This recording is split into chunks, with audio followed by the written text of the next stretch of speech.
Welcome back to the Changemaker Podcast. I'm your host, Deke Copenhaver. My guest today, which I'm extremely excited about, is Emily Green. Emily is the Chief Youth Development Officer at BridgeUSA, organization I know and love, and she has the privilege to lead all of their high school operations and chapters in the fight against toxic political polarization. Ladies and gentlemen, welcome, Emily Green.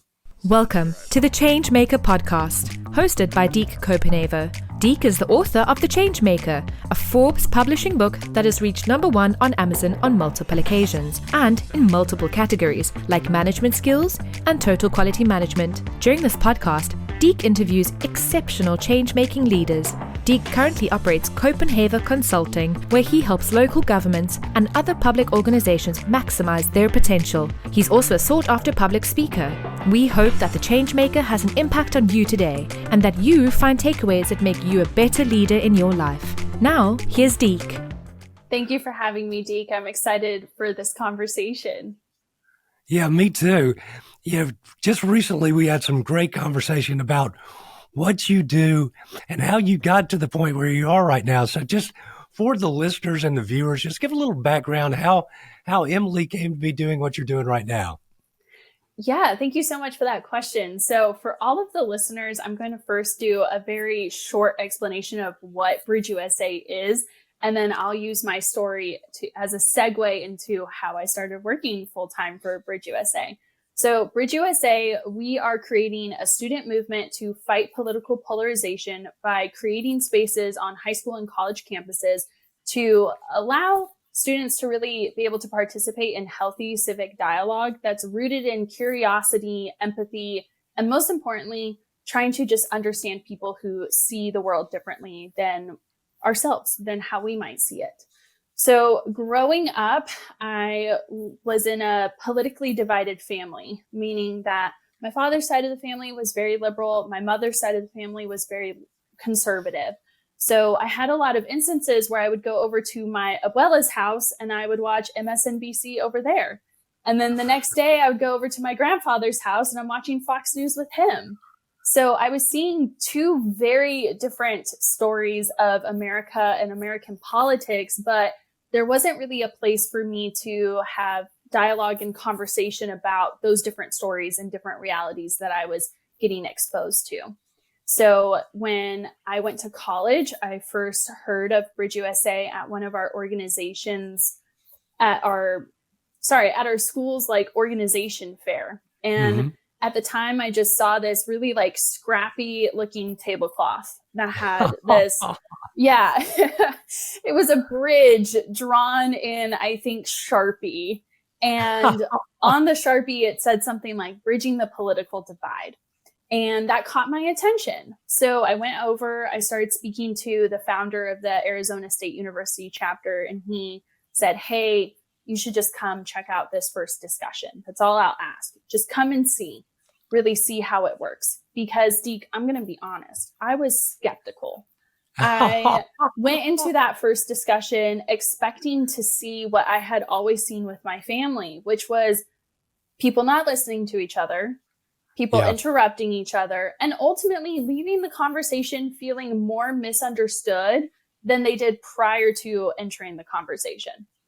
What I saw, though, blew me away. I saw students being able to engage with each other from a point of curiosity and saying statements like, oh, I never heard about it that way, or I never thought about it from that perspective, or thank you for sharing your story. And needless to say, I got hooked. I became what I like to say a bridge building addict. And I had to get involved. And flash forward a little bit, I had the opportunity of attending one of our leadership summits back in 2019. BridgeUSA at that time was a movement of only about 30 students across the whole United States. Wow. And when I was there, I had the opportunity to talk to our current CEO, Manu Meal, and I said, hey, these tools that we're learning in college are amazing. I needed this back in high school, though. Are we doing anything about high schools? And he essentially looked at me and he said, I think you're 100% correct. And I think you should do something about it. And that's how the high school program was born.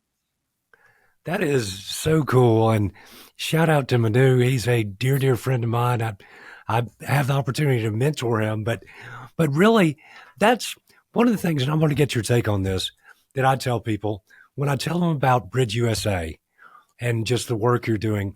I really feel like it's so important to really change the mindset of your generation, because my generation, a lot of generations a little further down the line, are kind of jaded at this point. And it's kind of like you thought, well, gosh, maybe I'm just going to get the same reaction I get in my family, but maybe that's because the people in your family were more of my generation and not open-minded like your generation is. Mm-hmm. Most definitely. And I love how you use the word mindset, Deke, because that's something that we emphasize. We're not in the business of trying to change people's thoughts, views, opinions, values. We're in the business of trying to give them a different mindset to operate from. So instead of you and I having a conversation and us both spending the entire time of trying to convince you that you're wrong, it's how can we have a mindset of Deke may think differently than I do. Why does Deke think differently than I do? What are the stories, the values, how he was raised behind those views? And where can maybe we find some common humanity in that discussion? And the other thing that I like to mention when talking about Generation Z interacting with other generations is we have the blessing and also the difficult dynamic of growing up in a really diverse generation. Yeah. So our generation is, we're more racially diverse. We have more gender diversity. We have more gender identity diversity. And with all of that diversity can come a lot of conflict at times when we struggle to understand, okay, why does this person who I have so many things in common, whether that be where we went to school, where we were raised, the city we live in, but why do they think so radically different than how I think? And that's why we need this mindset to be able to approach those differences in a healthy way. Well, I think you hit the nail on the head, really, and that curiosity is what we need. And that's, to me, so I grew up such a painfully shy kid, I couldn't go to birthday parties. So what I realized was the more I learned about sports, music, just whatever I could, so I could have a conversation with people, that was really a good thing. It was almost a defense mechanism, but it made me naturally curious. So I don't want to just know what somebody thinks. I want to go beyond that and know, well, why do you have that viewpoint? And really a lot of it, it's socialization. I mean, I grew up, in the deep South in Georgia and was exposed to different things than somebody that grew up in Arizona. And that doesn't, just because we were socialized differently, does not make either of us anybody bad or wrong. 100%. I'm curious, Deke, if you could go back to that little boy who was scared to go to birthday parties and say, you now have a podcast and ran a political campaign. What advice would you give him? What would you tell him? Just to not be afraid to stand out. And I think so often, in this world, we try to fit in. And I mean, I've done it, you've done it, I'm sure. But to me, what I want to do is create a sense of making people feel like they belong, that you don't have to compromise yourself and your character and who you are to be a part of a certain clique. That, I want to welcome everybody, and differing points of view are welcome. So I'm running a campaign here to get our mayor a full and equal vote to our local commissioners, which right now the mayor can only vote in the event of a tie. But this thing, Emily, is a thing of beauty, because I tell people, I'm like, how many political campaigns do you have that celebrate diversity, that are open to everybody if you just want to help work together to move the city forward, that are positive, that are uplifting? I'm like, man, I will tell you, just in the U.S. these days, you don't see a lot of campaigns like that. But it's like, man, the positive energy, it's like people are like, I want to be a part of that. But that's what I did when I first ran for office in 2005. But I'm like, do not be afraid to be different, and don't let people always tell you, well, this is how we've always done it this way. We've always done politics this way. We got to make people afraid of the other guy to win. I'm like, that's That's, BS, in my opinion. I completely agree. What I tell people especially when I'm speaking to younger Gen Z, because I work primarily with our high school students, and something that comes up time and time again is they're not excited to vote. Oh, no. And the reason why is exactly what you said, is that they have grown up seeing a political system that really endorses and rewards voting against someone or Yeah. against a party instead of actually voting for someone who you genuinely believe in. And what I tell them is, hey, you have the power to change this status quo.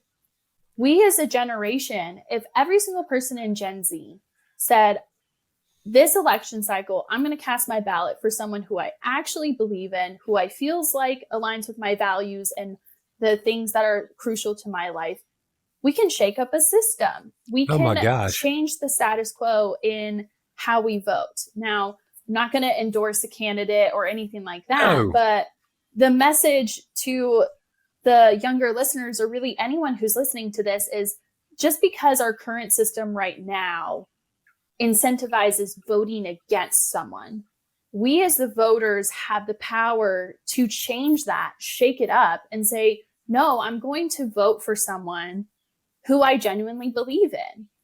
Yeah. And that's to me, I mean, that's when I ran, I wanted to be a candidate that people could get excited about voting for. But it's like with this campaign to get the mayor a full vote. So our local government consolidated in 1996. So that's 28 years ago.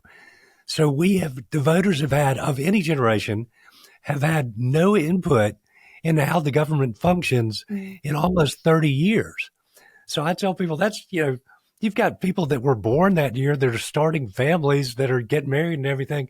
But kids who were born the year I was elected first in 2005 have had no say. They're of voting age now too. No say so. And to me, it's just like, come on, if you want to shape a community to recruit and retain the best and brightest young minds, we need to make that generation, the generations coming up now, give them a full seat at the table in deciding how our government is run. Mm-hmm. I love that. And I think that's also highlights the importance of local politics. Yeah. Because that's the other conversation that I try to have with our students is, you may not feel like you can make a difference on the national level right now in federal politics, but the influence that you can have on your school board elections, your local mayoral elections, voting on this initiative that you're advocating for, that's where your vote can go the furthest and have the furthest impact. And it's also those small local communities that those policies are going to have a greater impact on you than per se national legislation will, because it's affecting the local businesses that you encounter. It's affecting your literal neighbor who lives next door to you. And I think sometimes we forget that local politics are just as, or sometimes even more so, important than federal elections. So I love the work that you're doing, Deke, of really like inviting young people to be involved in local politics. No, and I love it, but I'm intentionally doing that because I think last time we talked, I remember being 37 and running for office, which, older than Gen Z is now, but being told not to run. I hadn't paid my dues and all this stuff. But I'm like, it's to me, I don't know. I mean, I don't know everybody from Gen Z, but locally, I don't know anybody that's really excited about the presidential election. But to the younger generations, I'm like, look, exactly what you just said. The actions of the mayor and our local commission have more of an impact on you every day than what happens in Washington. So you can be a part of changing the trajectory of our local government to benefit generations to come. I won't say I think people ought to vote in the presidential election, but that's not that exciting. But this is. I mean, I want your generation here to be able to say, we did that. We helped do that. And to just feel like they're a part of something bigger than themselves. Yeah, I think that's awesome. And to do a shout out to our BridgeUSA chapters, a lot of the students, Deke, in our chapters, they understand that. They Yeah. actually host sometimes mayoral candidate debates at their local chapter to really highlight local politics and give young people a more like a positive outlook in a positive way where they can actually see that their voices have a direct impact to the policies that these candidates are advocating for or choose not to advocate for. Well, and sort of my goal with this is to use it as a template and a case study to take on the road, to show to other cities and to show to younger generations in other cities, look, this is what you can do locally. I mean, you might feel to a degree shut out of the game at the state and national level to a degree, and that's going to change or it needs to. But at the local level, you really can make, I mean, an impact, and you can do it in a hurry. Which I think also goes back to the chapter, because there's been times when I'm speaking about BridgeUSA's mission and I get pushback. I've been told by some professors when I was at Arizona State University that the work that I was doing by hosting these dialogues was the equivalent to trying to ride my bike from Arizona to California, but using a stationary exercise bike. They were like, you're never going to get anywhere if you keep up with this work. But what I constantly had to go back to is we're engaging with the next generation of leaders. Generation Z may not be in power right now, but we are starting to gain seats in these positions of power. We're starting to fight for seats at the table. And if we can show young people that there's a different way to engage in politics, that we don't have to villainize each other, they're going to remember that for their lifetime, so that when they are in positions of power, that's when the real change of BridgeUSA is going to start. And the other thing that I say is that the change that we're having on campuses is real, whether it be high school or college. I hear from our high school students all the time that they finally found a place where they could actually examine their own beliefs and start forming their own thoughts and values that are, yes, still informed by their parents and teachers and other influential adults, but they tell me all the time, I'm actually starting to understand myself and figure out what I value. That's huge. Even if it is a drop in the bucket, those drops of bucket are going to add up, and it's going to create change, because grassroots change is so important and it's not valued enough. No, it's the only way to do it. And the mayor and I have discussed on this campaign. I'm like, it's what I did in 05. And I told you, I mean, to those professors, you know, all we had in 05 when I first ran was a bunch of energetic 20 and 30 something year olds that didn't know anything about politics, but that positive energy drew people in. So that was all grassroots. This campaign is grassroots as well. But it's like sometimes, you know, you can be portrayed as like Augustus, oh, it's black and white. Yeah, that's all it's about. Well, I've done significant outreach to the Latino community, and they're like, thank you. You know, nobody ever really does outreach to us, but it's the same thing with the younger generation too. I'm like, that's my job, is to try to get you guys in those seats to make decisions faster, because it's going to happen anyways. And I'm like, it's just, but I think I told you the story that I always would read to kids when I was in office. So 9 years reading to kids, and people would say, well, why do you read to kids? Because kids don't vote. Now those same kids are leaders in our community that are in their late 20s or early 30s. They, I mean, always come up to me and say, hey man, do you remember when you came and read to my class? So it's planting those seeds and being patient, but they will come to fruition. So I applaud you for what you're doing. And you were not riding a stationary bike across several states. I guarantee you that. Well, thank you, Deke. I've always been a little bit stubborn to the core of who I am. So I can't say it affected me that much. But, I often think about that. And I love that story because, Deke, I think it brought us back to one of the core themes of our conversation that we had. And honestly, the core themes of the work that we do. And it's the quote of, people won't remember what you said to them or your accolades. They're going to remember how you made them feel. And that's really what we're doing on campuses and through the work that you're doing is we're telling people you matter, your perspective matters, your story matters.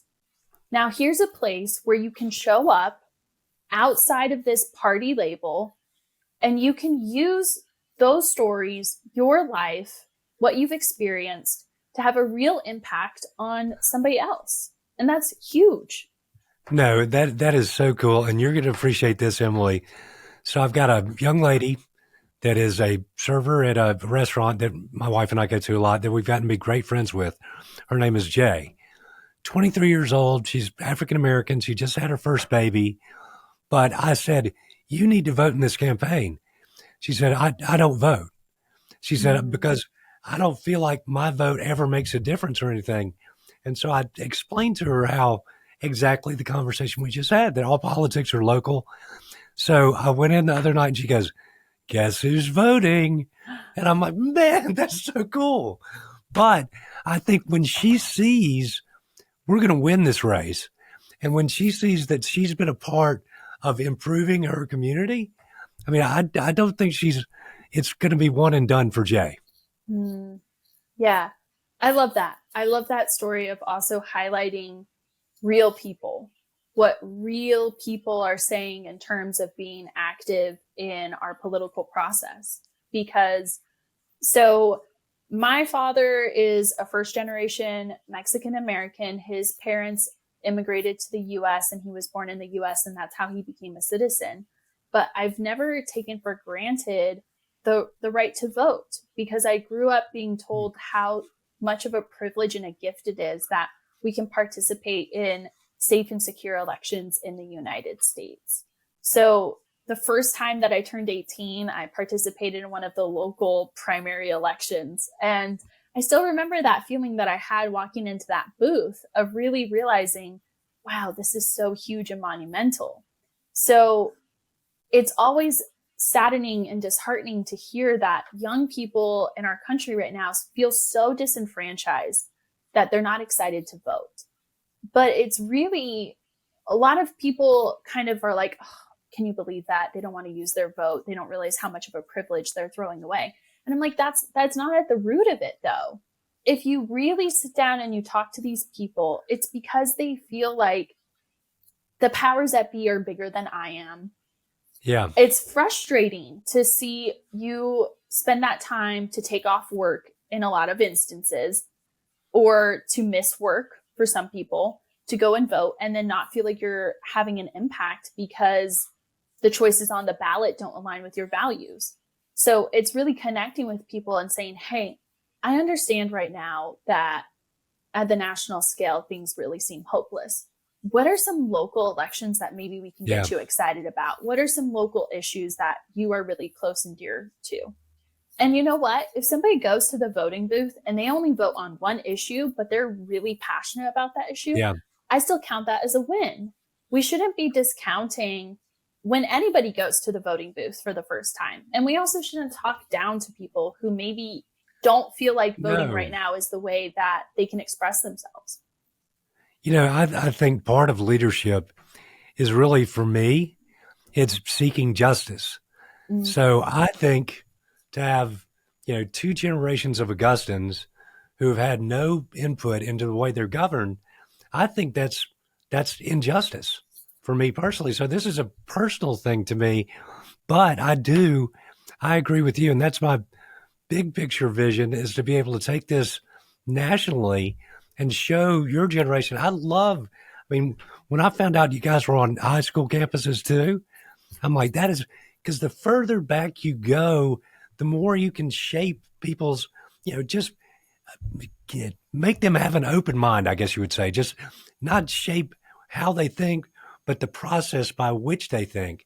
So I think the younger you can get started, the better. But I want to ask you this, Emily. So Manu and I had a conversation about a month ago, I guess. And so about the campus demonstrations, which they've really seemed to have, and I take with a grain of salt everything I see in the national media, but seem to have really boiled over. But Manu told me that BridgeUSA had more good conversations between Muslims and Jews on college campuses that than he had ever seen before after October 7th, that there were productive conversations too. He said, but really all you see in the media are the protests. Mm-hmm. Yeah, I think what it is it shows how much trust we've established with our students. Yeah. Because when something as horrific and tragic and earth shaking as October 7th happens, yeah, you have to already have that trust with your students built up to then for them to feel like they can step out in bravery and courage and host some really tough conversations. And I give massive credit to all of our chapter leaders who held those dialogues, because Manu is completely correct. When the whole country is struggling to have a conversation about the Israel-Palestine conflict and the Israel-Hamas ongoing war, we had brave students on colleges and on high schools who said, okay, I'm going to actually step out in bravery and I'm going to host a conversation about this topic, even when it's not popular.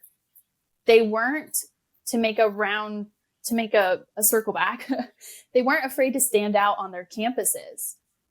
And part of that, at the core of that, is because, one, they have a very strong belief in our mission.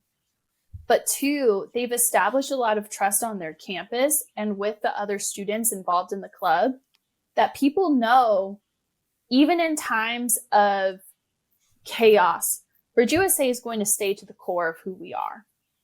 And that's creating a space on campus for students to talk about these issues. Well, and I'll just say to you, make a couple observations. One is that, I told you my dad flew B-17 bombers in World War II at the age of 18. Mm-hmm. And so that for me was teenagers showing real courage, which your chapters are doing this. I mean, same thing. I mean, that is true courage. And so I love that. But if we don't have this dialogue, but I hope part of leadership is to give people hope as well. Mm-hmm. And I hope people watching this today are like, I would have had no idea that, these students of differing ideologies, differing faiths are coming together, but it takes that courage.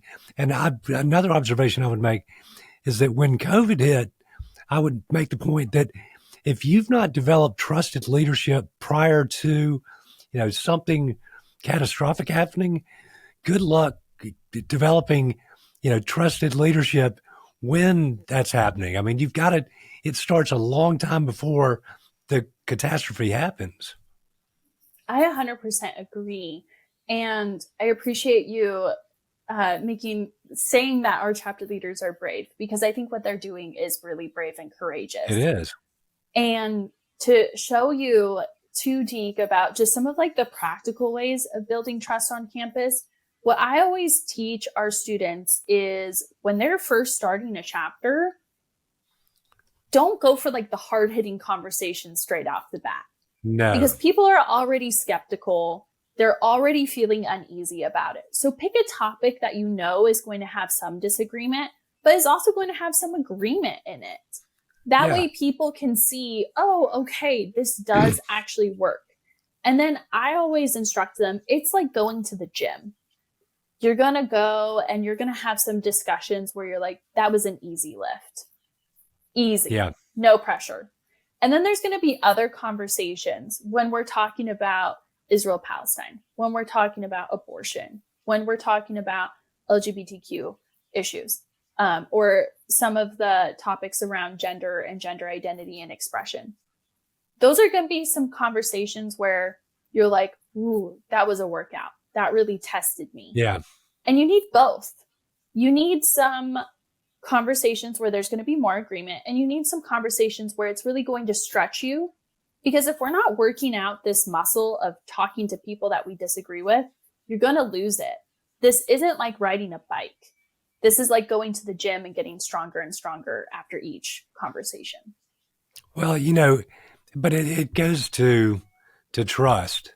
If you've had those conversations and found some common ground where you've been able to build trust, then you can use that as a foundation to have the more difficult conversations. But if there's not the trust to begin with, but that's one thing that I found in office, 9 years in office, I would never betray the trust of another elected official.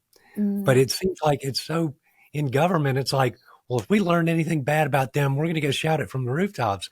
And I'm like, no, that is not a way to build trust. I mean, you've got to be, I think trust is earned. It's not given. Yes. Yeah. 100%. I agree with that. And what people don't realize is each time you have a conversation with someone, you're either building trust or you're taking away levels of trust. And that's true with these political conversations or even just some lighthearted conversations. One of our chapter leaders, they came to us a couple of months ago when there was a trend on TikTok about girl dinner. And it was like these different fun ways that younger women like to eat dinner. And it's always just like this conglomerate of snacks. I have enjoyed a girl dinner myself a couple of times. And they were like, hey, this isn't really like political, but we want to have a conversation about girl dinner and as it relates to feminism and women in the world. And what I told them, I was like, yeah, go for it. Go for it. And what ended up happening, Deke, is because they were having what seemed like a quote unquote dumb conversation. One that I could have easily said, hey, this doesn't relate to our mission. Don't hold it. They had some of the highest attendance that they ever had. And what ended up happening were deeper conversations about girlhood, about what it's like being a woman in America. And this wasn't just with women. There were also men in the conversation. And it turned into this really robust conversation about women entering into the workforce and changes that maybe need to happen there. And all of those conversations started from a conversation about a TikTok trend. But what it was is they built trust. They built trust over feeling respected and heard on this fun, silly, lighthearted topic. And that gave them the pathway to then have this more difficult conversation. I'll share with you something that I learned early on in marriage. So my wife, she was talking about something or anything. So guys are naturally fixers. So I said, well, you need to do this and you need to do that. And she said, I don't want you to fix my problem. I just want you to listen. And I'm like, so that was an aha moment for me. But even during my time in office, I had an open door policy. Even the press has said, if you weren't in a meeting, but I think transparency builds trust. But what I've found too is a lot of times when I'd take a call from a citizen, they would just want somebody to listen to them. And I'd just listen. I wouldn't interject.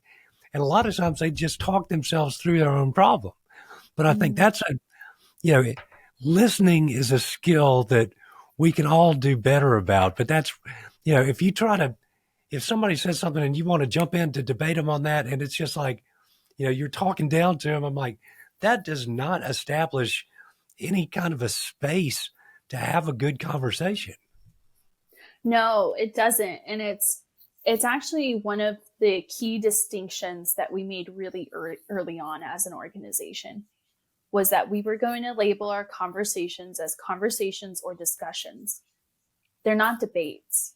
No. You don't come to a BridgeUSA discussion to win or to lose. You come to try to understand the other person in the room better. And if people back home, if people listening want some practical guidance I'm sure somebody's listening to this and they're like, this is fine and dandy, but no one knows how important XYZ topic is to me.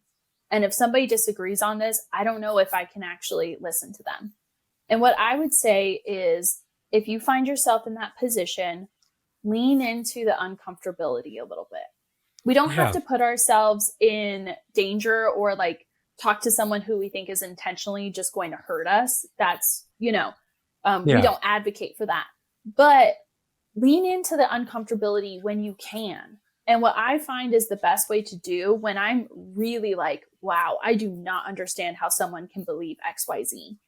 I challenge myself to speak as minimally as possible and to Yes. listen way more and to ask a lot of questions that don't disparage this person, but really are just like, can you tell me a story from your life that led you to this position? Or have you talked to someone who believes differently than you do? And just listen. You don't have to like this person at the end of the conversation. You don't have to be friends with them. You don't even have to speak to them ever again. But I find that when we really sit back, we take down our walls a little bit and we tune in even more than we feel like we can, and we really actively listen with curiosity and empathy, we may find that there's layers to this person that we can relate to, or at least that we can understand more so than we thought we ever would. Well, I like to bust myths though too, and so I think we had this discussion that I hear from people in my generation. Oh, Gen Z is lazy. They're always on their cell phones. They blah, blah, blah, and all this. They can't communicate with each other. I'm like, how many people from that generation have you actually sat down and had a conversation with? I mean, you're not sitting there looking on your cell phone. And I think we're having a pretty good conversation. I appreciate that, Deke, because I think we're having a pretty good conversation too. I've actually had the pleasure of doing a lot of intergenerational work with an organization called Cogenerate. And I had the pleasure of participating in a study that was focused on what do young people want from older people in their life. And what some of the findings that we found out was that young people actually really want to work with older people. Gen Z really wants to have relationships with older people, whether that be millennials, Gen X, or boomers. And the biggest finding that I walked away with after participating in this study is that all generations need to wipe the slate clean, figuratively, Amen. remove stereotypes and our own biases, and actually reach out to someone who's from a different generation and actually get to know the people in the generation. Because what I always like to bring up now that Gen Z, we're entering into the workplace and our stereotypes are starting to come up of Gen Z's lazy, Gen Z doesn't want to show up to work, et cetera, is, well, millennials, why are you hopping on this bandwagon? Because when you were getting grilled with, millennials, everybody wants a participation trophy. Millennials can't buy a house because they're buying avocado toast. It wasn't fun when you were on the chopping block. And it wasn't necessarily true either. So it's not going to be necessarily true for Gen Z. And there's a lot of hardworking Gen Zers out there that are doing some amazing things. So stereotypes are not always the full picture. We all have to remove our own biases and stereotypes too. So challenge to the Gen Zers who are listening to this. Don't stereotype the boomers and the Gen Xers either. There's some really cool boomers and Gen Xers who are doing some incredible things. So don't single them out either. I hope maybe I fit in that category in some way, shape, or form. But no, you and I discussed that's really, we're sort of shifting the focus of the podcast to focus on next gen leaders, because I really want to break that stereotype or that myth. But two, I'm like, so another thing that may or may not be a thing, but a lot of people think, oh, well, Gen Z, they all want to be TikTok influencers. And I mean, I'm sure that there are a lot of people that do that, but I'm like, well, how about I show you all these Gen Z young people, yourself included, Manu included, that are doing amazing things in the world. It's not everybody is just, a sorority girl someplace trying to get 500,000 TikTok followers. That's not everybody in your generation. Yeah, correct. And the other thing that I think is important to bring up is jobs change as technology changes. So even if somebody wants to be an influencer, that's a very lucrative, successful career that can open up doors to many other careers. But to highlight some other Gen Zers who I think are doing some really amazing work right now, Sophie Barron at The Conversationalist, Manu Meal, our CEO, Yep. Benji Backer at the American Conservation Coalition.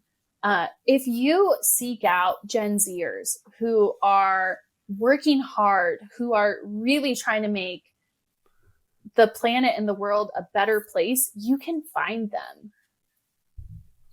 And that's what excites me. And I don't want to stereotype, but I'm familiar with Sophie. She's coming on the show. Oh, But I'm awesome. like, your generation inspires me because there's a social consciousness too, and a real want to change the world for the better and to have a positive impact. And I'd shared with you, I still say, my father, the World War II generation, the greatest generation, I just feel like your generation has the chance to be the next great generation. And part of that was the greatest generation became that because they had to be, because there was a world war. But I think about the shared experience that your generation has had of coming through COVID, through lockdowns, through all these things. I mean, the world, and you touch on that for our listeners, because you talked about, from the time you were born, there's been these constant major changes in the world. Yeah. So I was born in the year 2000.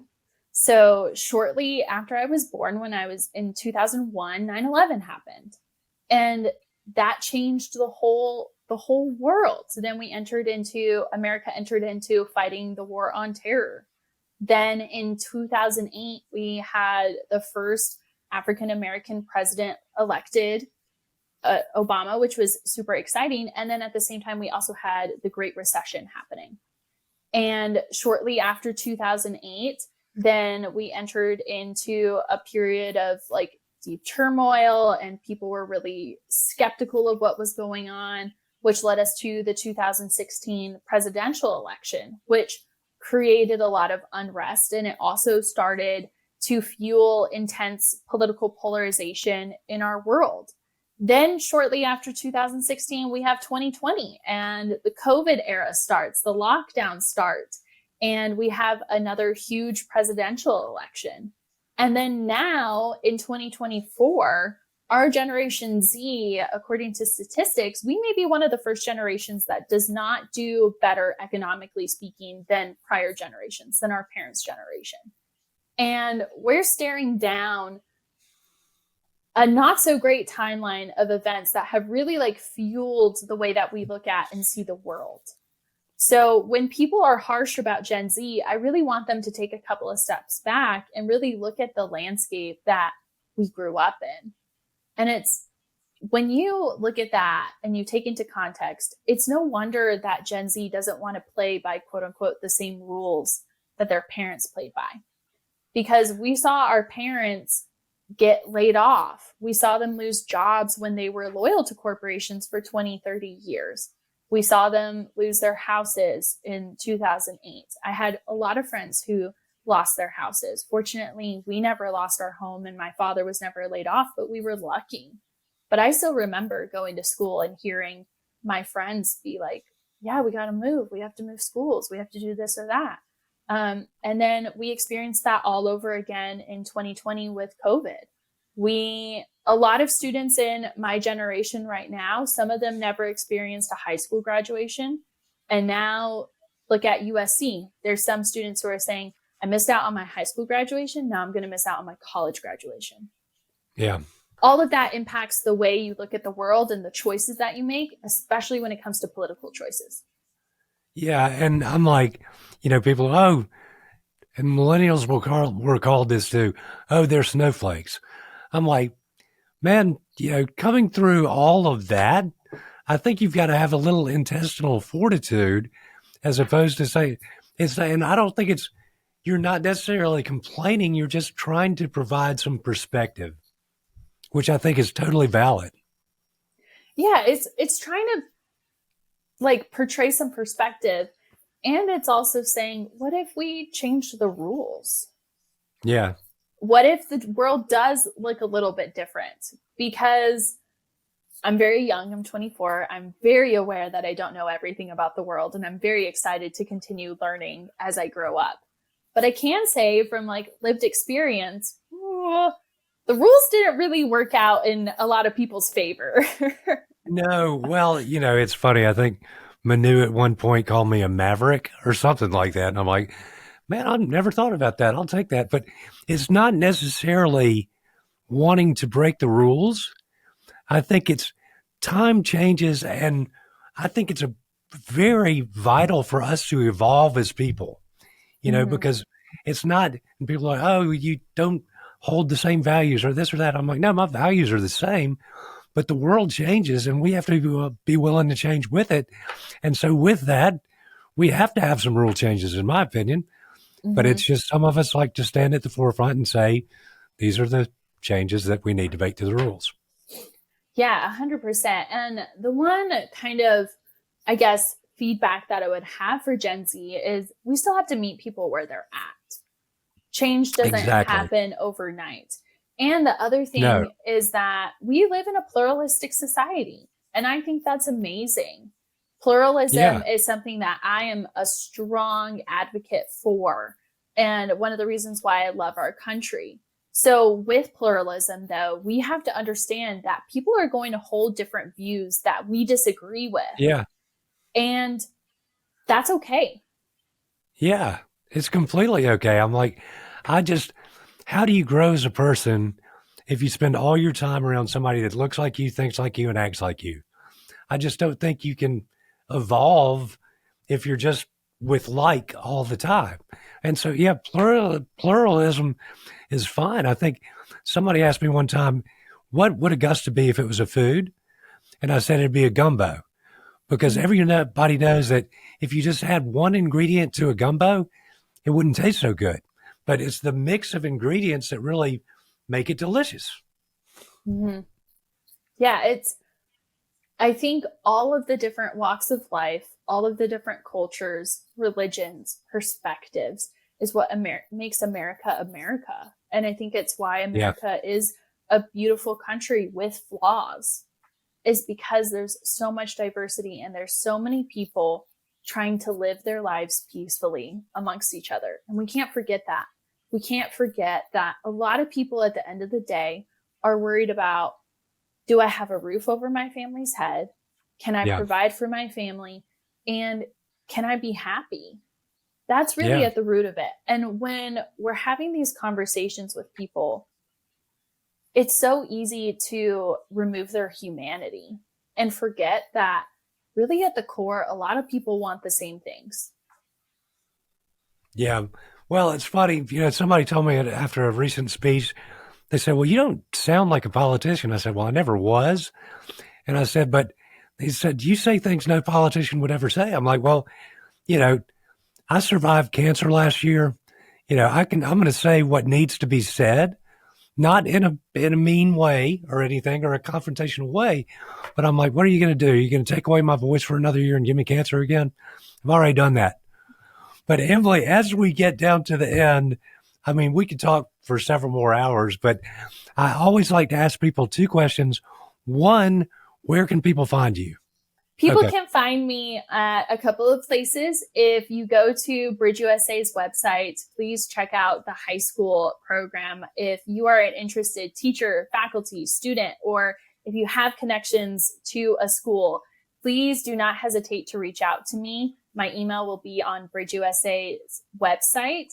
The other place that they can find me is my LinkedIn. If you go to LinkedIn and you search Emily Garcia Green, I will pop up and I would love to connect with you there.